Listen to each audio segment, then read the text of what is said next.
Good day mga boss. Eto ngang Magnolia pambansang manok templados na si Clifford Jupia ay maganda na nga po ang kanyang inilalagyan ngayon sa Magnolia matapos nga pong pakawalan nito ng black water bossing at inilagay sa pre-agent market. Kaya po ito nakuha ng Magnolia pambansang manok templados. Kung napapansin nyo po, simula ng Governor's Cup, first 5 po itong si Clifford or Clifford Jupia sa Magnolia. Isa po sa mga kadahilanan ay maganda daw po ang ipinapakita nito sa ensayo. Dahil sa maganda ang ipinapakita sa ensayo, ay posible po na dagdagan ng Magnolia pambansang manok templados ang kanilang ricados. Opo. Ayon nga kay Idol Snowbadwa sa kanyang live streaming, kasama ang kanyang boss na si Dudok Katakutan, na ang Magnolia pambansang manok templados gusto dang i-acquire ang point guard ng Pure Blend Titan ngayon na si Brian Sahonia. Etong si Brian Sahonia ay galing po ng San Beda na kung saan ay magkasama po sila ni Clifford Jupia doon na nakakuha ng kampyonato. Yung kanilang tandem maganda po ang ipinapakita sa San Beda. Isa po ito sa magiging project ng Magnolia na kunin itong si Brian Sahonia dahil na rin isa ito sa maganda ang ipinapakita na rookie ngayong Governor's Cup at noong nakaraan Commissioner's Cup. Isa po ito sa mga deadly shooter na point guard ngayon ng Pure Blend Titan.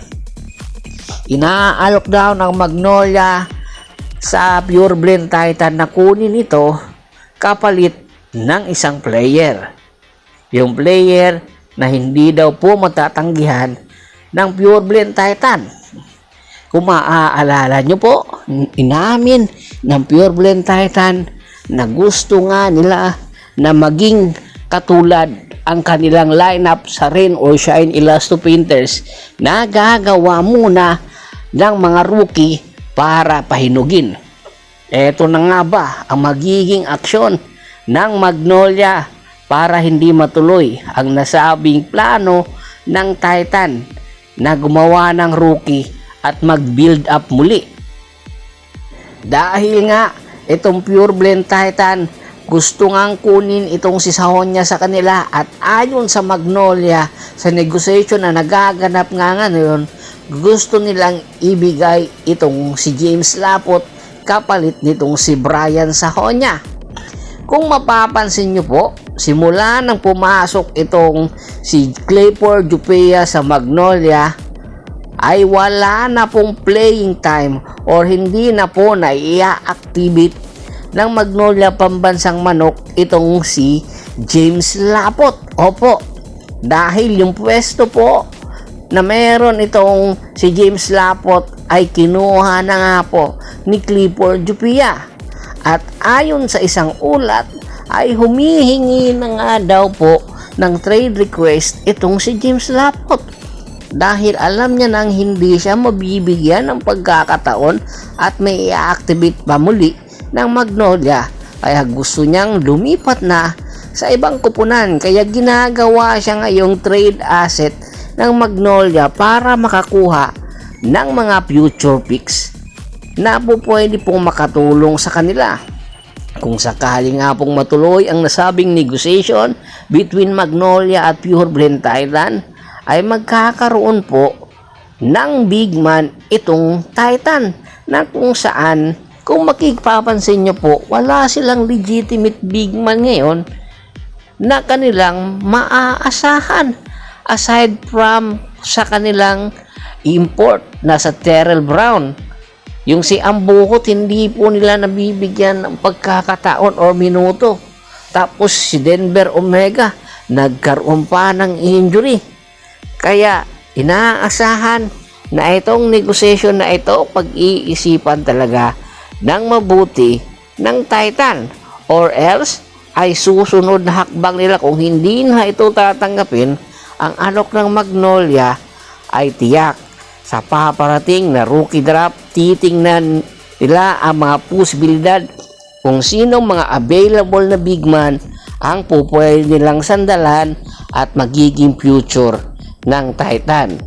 Dahil itong si Sahonya, ang gusto nila na magiging bagong muka ng Titan kung maaari. Kaya naman, hoping ang Magnolia na yung asset nila na si James Laport ay makakuha po sila ng quality players na makakatulong po sa kampanya ngayong Governor's Cup. Tingin nyo ba? Magiging patas ba kung sakaling matuloy ang nasabing negotiation? Si Clifford magkakaroon na ng tandem at magkaka-reunion kay Sahonya na makukuha ng Magnolia, samantalang itong si James Laport mapupunta naman sa Titan. Komento na po sa baba ng video at pag-usapan po natin. Once again, this is Percival Monteron at your service. Don't forget to subscribe my sports channel at don't forget to click the notification bell button para nga maging updated palagi sa kwentuhan. At bago pa man natin tapusin ang ating kwentuhan, shoutout na tayo sa mga solid na followers na lagi pong sumusuporta sa atin. Kay Kagawad kat sa kinudukusin ng Hagonoy Bulacan, Anthony Lakialon at sa Lakialon Family, Domingo Ubuob, Ricky Lanza ng Ricky Rider TV ng Tansa Cavite, Scott Ranger at si Mr.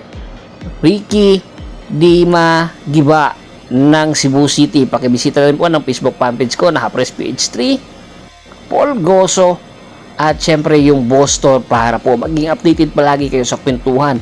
Hanggang sa muling kwentuhan, maraming salamat po.